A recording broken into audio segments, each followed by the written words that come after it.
Parker here. Today we are going to talk about Dixie Belle's Bells and Whistles line of the Decoupage rice paper. And let me tell you, not only are they cute, fun, they're easy to use. So why would you even want to use a rice paper, you're probably wondering. The decoupage paper is really used as an embellishment, and sometimes it's used as a great way to cover up some unsightly stains or a boo-boo or anything that goes wrong. But honestly, you can use it, I'm going to use it in the drawer, but you can use it on glass, wood, laminate, whatever you want to use it on. Decoupage papers are fun. Okay, let's get started, but before we begin, we definitely need to round up all of our supplies. So, we're going to need our Foam and Dandy brush. That is my favorite way to apply the satin clear coat. The satin clear coat provides the perfect coat for adhesion for my rice paper. The other thing you need to do is unfold your rice paper, and when you're ready, you need to measure and cut your space for your project. Now, one thing to remember, there are margins alongside of your rice paper.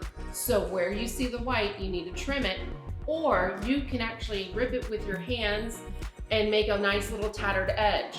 The best part about the Dixie Belle rice papers for decoupaging is the fact that it's not too thin and tears easily, and it's not too thick where you can't manipulate it. So let's start using the decoupage papers. Okay, we are finally ready to get started.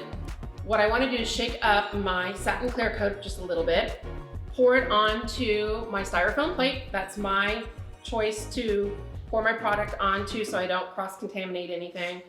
And I'm going to use my Foam and Dandy brush. Get it loaded up here. And we're going to start by applying the satin clear coat to half of the drawer. So I'm going to go ahead and start that. Now, remember, our decoupage paper is already cut to size.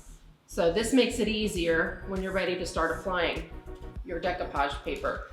Okay, so here we go. I'm going to take my decoupage paper, line it up, and then I'm going to smooth it out. So basically, my satin clear coat is acting like a glue, if you will.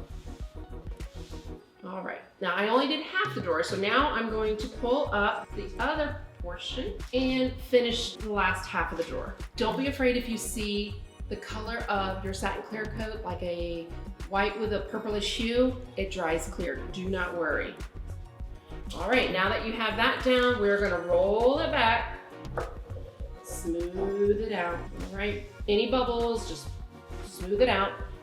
The last step is to actually take more of your satin clear coat in thin passes here, and you're going to apply it to the top of your paper, because that's what's going to protect your paper on the inside when people start using the drawer. So we just apply very thin coats, be gentle with it, thin it out, make sure everything's nice and flat. And that's it, you just let it dry. And there you have it, we are done. Remember, you just use satin clear coat on the top and bottom of your decoupage rice paper, and guess what? It's going to look different. It's going to look wet and not as quite as vibrant as it was originally. That's okay. Give it time to dry. It'll come back to life here. And the best part is, dry time is gonna vary basically 15-20 minutes depending on your area. But as soon as you notice everything is dry, then it's okay to go ahead and start using. I would suggest that you try any of the decoupage papers because there are so many to choose from. Whether you're using it in a drawer, the sides of a drawer, on glass, there's just so many options. So have fun with it.